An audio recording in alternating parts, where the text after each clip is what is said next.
Welcome all students.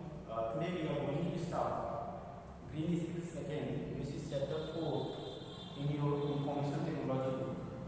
So, in this lesson we are going to basically study about what is green skills and what is the need of green skills in current era.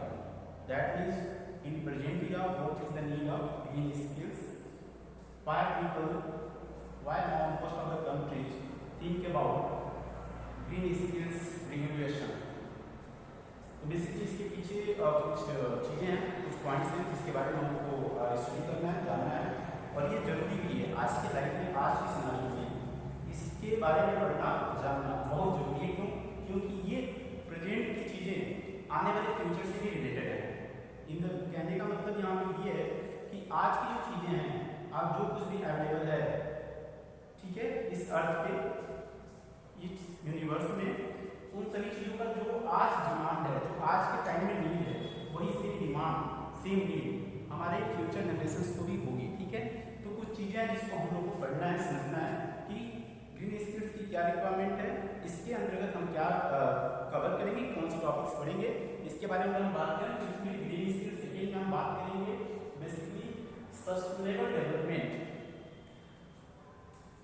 So in this heading sustainable development, we basically discussed about what is the definition, or we can say what is the concept behind sustainable development. We can easily see that it is the idea that human societies must live and meet their needs without compromising the ability of future generation to meet their own needs. इस heading में, इस concept में अगर हम sustainable development की बात करें तो ये बताया गया है, इस आइडिया को बताया गया है, इस आइडिया को इस पॉइंट ऑफ व्यू को दिया गया है कि आज की जो जनरेशन है, यानी कि जो प्रेजेंट जनरेशन है, इस जनरेशन को अपने सोसाइटी में रहना भी है और उनकी जो मूलभूत आवश्यकताएं हैं, जो मतलब कि स्पेशल नीड्स हैं, उन सारे नीड्स को अचीव भी करना है, पूरा भी करना है। लेकिन अपनी आवश्यकताओं को पूरा करने के दौरान इस चीज़ को भी हमें अपने माइंड में लेकर चलना है कि जो चीज़ें आज हमें जरूरत है, अगर हम बात करें एयर, वाटर, ठीक है, या मतलब एक अच्छा इन्वायरमेंट, सेम इसी चीज़ों की जरूरत आने वाले फ्यूचर जनरेशन को भी होगी। तो हमें चीज़ों को इस तरीके से, इस मैनर से यूटिलाइज करना है, ठीक है, कि उसका हम यूज भी कर रहे हैं और उसका हमारे आने वाले फ्यूचर जनरेशन पे कोई इफेक्ट भी ना हो, यानी हमारी फ्यूचर जनरेशन की अपनी नीड्स को आसानी से पूरा कर सके। ठीक है, इस चैप्टर में बेसिकली हम बात कर रहे थे ग्रीन स्किल्स के अंतर्गत सस्टेनेबल डेवलपमेंट, यानी कि सतत विकास बहुत जरूरी है, सतत विकास होना भी चाहिए। इससे क्या होता है, life style, standard of living, किसी कंट्री का इनकम, बहुत सी चीज़ें मतलब इससे अफेक्टेड होती है, प्रोवाइड होती है। तो सतत विकास बहुत जरूरी है आज के टाइम में। लेकिन विकास के ड्यूरेशन में हम लोग को ब्लाइंड होकर आगे नहीं चलना है, हम लोग को ब्लाइंड नहीं बनना है, हम लोग को चीज़ों को एक मैनर में, एक प्रोसेस में लेकर चलना है। क्योंकि अगर हम ब्लाइंड होकर चीज़ों को यूज करेंगे तो आने वाले जनरेशन के लिए जो चीज़ें आज आसानी से अवेलेबल है, लाइक वाटर, एयर एक्सेट्रा, वो चीज़ें आने वाले जनरेशन के लिए प्रॉब्लम्स क्रिएट कर देंगी, यानी वो प्रॉब्लम्स होंगी, वो आसानी से उपलब्ध नहीं होंगी, अवेलेबल नहीं होंगी। ठीक है, तो बेसिकली इसके बारे में ये इन बातों को हम रख सकते हैं सस्टेनेबल डेवलपमेंट के अंतर्गत, यानी कि ये हमारा ग्रीन स्किल सेकेंड पार्ट है। ठीक है, इसके अंतर्गत हमने टॉपिक कवर किया सस्टेनेबल डेवलपमेंट। तो इसका एक्चुअल मीनिंग या कॉन्सेप्ट ये था जो हमने अभी एक्सप्लेन किया। Now come to the examples of green skills और we can say sustainable development. If we take example then we can say using recycle materials और रिन्यूएबल रिसोर्सेज, यानी कि अगर एग्जाम्पल हमने सस्टेनेबल डेवलपमेंट के अंतर्गत तो हम बोल सकते हैं कि हमें मैक्सिमम उन चीज़ों का यूज करना है जो रिसाइकल हो सके या फिर जिसका रिन्यूएबल पॉसिबल हो, यानी जिसको हम रिन्यू कर सकें। ठीक है, इससे क्या होगा कि हम अपनी नीड्स को भी पूरा कर लेंगे और उस चीज़ का दोबारा हम उसको रिन्यू करके या रिसाइकिल करके दोबारा भी यूज कर सकते हैं। ठीक है, तो ऐसी चीज़ों को हमें माइंड में लेकर चलना है। हमें मोस्टली ऐसे मटेरियल से, ऐसे रिसोर्स का यूज करना है जो रिसाइकल हो इन नेचर या फिर जिसका renewable prosper. Second example की बात करते हैं, building a new community without destroying the ecosystem or harming the environment.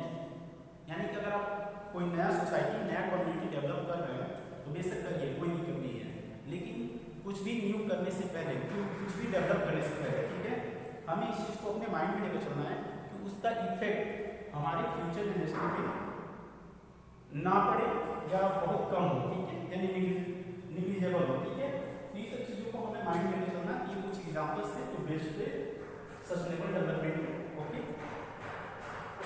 Now if we talk about types, then we can see here the three major types of sustainable development is economic growth, means अगर हम components या types की बात करें तो जो पहला component है first of that is economic growth. किसी भी कंट्री की इकोनॉमिक ग्रोथ बहुत इंपॉर्टेंट है और ये डिपेंड करती है वहाँ के पीपल्स पे, वहाँ के कल्चर पे, वहाँ की सोसाइटी पे, वहाँ की इंडस्ट्री पे, ठीक है। तो इकोनॉमिक ग्रोथ जरूरी है सस्टेनेबल डेवलपमेंट के लिए, ठीक है। तो इसकी टाइप्स में हम कंसीडर करेंगे। सेकेंड पॉइंट हम बात करें इन्वायरमेंटल स्टेट वार्डशिप, यानी कि इन्वायरमेंट की जो चीज़ें हैं, जो पर्यावरण में हमारी चीज़ें हैं, उसको भी हमें ध्यान में रखना है। यानी इन्वायरमेंट में हमारा बेसिक कंपोनेंट्स है। अगर हम टाइप्स की बात करें सस्टेनेबल डेवलपमेंट या ग्रीन स्कीम में, तो इन्वायरमेंट हमारा एक बहुत बड़ा फैक्टर है, कंपोनेंट्स है, इसका भी हमें रोल है। थर्ड टाइप की बात करें तो हम कह सकते हैं सोशल इंक्लूजन, जो थर्ड पॉइंट से ये इंपॉर्टेंट है। सोशल इंक्लूजन मतलब कि सामाजिक समायोजन। आज के टाइम में सामाजिक समायोजन बहुत जरूरी है, ठीक है, क्योंकि सफल विकास के लिए इंक्लूजन होना बहुत इंपॉर्टेंट फैक्टर है, ठीक है। तो ये कुछ इसके टाइप हैं, कंपोनेंट्स हैं, जिससे हमारा सस्टेनेबल डेवलपमेंट या ग्रीन स्कीम अब बेस्ड होता है, ठीक है, या डिपेंड होता है। Okay student, now come to the importance in current scenario in today's era, what is the importance of sustainable development, why government think about it, why government focus on sustainable development or green skills too. So here are some importance which are mentioned. The first importance is it saves national budget, यानी कि अगर आप sustainable development को बढ़ावा देंगे, ठीक है, तो इससे क्या होगा, हमारा जो नेशनल बजट है वो हमारा बचेगा, ठीक है, नेशनल बजट हमारा सेव होगा। सेकेंड अगर बात करें importance fulfils the need of people, जो सस्टेनेबल डेवलपमेंट होता है इसके थ्रू जो पीपल्स हैं उनके नीड्स पूरे होते हैं, ठीक है, यानी उनकी जो बेसिक जरूरत है, जो उनकी आधारभूत जरूरत है, मूलभूत जरूरत है, वो जरूरत इनकी पीपल्स की फुलफिल होती है, इसके थ्रू सस्टेनेबल डेवलपमेंट के थ्रू, ठीक है।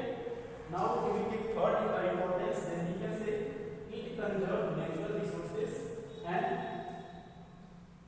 Also conserve natural resources for future generation, यानी कि जो सस्टेनेबल डेवलपमेंट या ग्रीन स्किल्स की बात की जाती है, इसमें अगर बेसिक इंपॉर्टेंस के अंदर बात करें तो सस्टेनेबल डेवलपमेंट एक ग्रीन स्किल्स हमारा ये बताता है हमको इस तरीके से काम करना है जिससे हमारा इकोसिस्टम, जिससे हमारा इन्वायरमेंट या एटमॉस्फेयर ये ज़्यादा इफेक्टेड ना हो। कोशिश हम ये करते हैं कि उसी चीज़ों को इस तरीके से, इस मैनर से यूज करें कि चीज़ें इन अ प्रॉपर वे चीज़ों का बैलेंस बना रहे, यानी जो इन्वायरमेंट की डिफरेंट कंपोनेंट्स हैं सबके बैलेंस यानी इकोसिस्टम का बैलेंस बना रहे, ठीक है। इसमें ये बैलेंस बहुत इंपॉर्टेंस है, कंजर्व नेचुरल रिसोर्सेज, यानी कि सस्टेनेबल डेवलपमेंट का एक और इंपॉर्टेंस है, ये क्या करता है, कंजर्व करता है किसको, नेचुरल रिसोर्सेज को, जो हमारे नेचुरल रिसोर्सेज हैं, जो हमारे अर्थ के, हमारे एटमॉस्फेयर में, हमारे सराउंडिंग में जो नेचुरल रिसोर्सेज अवेलेबल है, उसको क्या करता है, कंजर्व करने का काम करता है, ठीक है, बचाने का काम करता है, सुरक्षित रखता है उसको। Also conserve natural resources for future generation, sustainable development या ग्रीन स्किल्स के थ्रू क्या पॉसिबल हुआ, तो सबसे बड़ा पॉइंट जो इसके थ्रू पॉसिबल है वो है कि हमारी आने वाली जनरेशन जो है, यानी जब फ्यूचर जनरेशन जो है उसको नेचुरल रिसोर्सेज के थ्रू हम अवेलेबल करा सकते हैं, ठीक है, यानी नेचुरल रिसोर्सेज का जो दोहन हो रहा था बहुत ज़्यादा यूज हो रहा था, उस यूज को थोड़ा सा ब्रेक लगा दिया गया सस्टेनेबल डेवलपमेंट या ग्रीन बिजनेस के थ्रू, जिससे कि हमारे नेचुरल रिसोर्सेज हैं जो आज के टाइम में अवेलेबल हैं वो फ्यूचर जनरेशन के लिए अवेलेबल रहेंगे। ठीक है, ये कुछ पॉइंट्स है जिसको हमने यहाँ पे स्टडी किया। So student, nice to meet you all on YouTube channel of CPE, and soon I come with my next video which is also based on chapter 3 information technology green skills 2, and on second video we will cover what are the problems related to sustainable development and what are the solutions related to sustainable development. So next video में हम इन दो topics को cover करेंगे, इसको समझेंगे। We will discuss the keywords which are given under the heading sustainable development. Okay, thank you for watching the video and nice to meet you all. Good luck.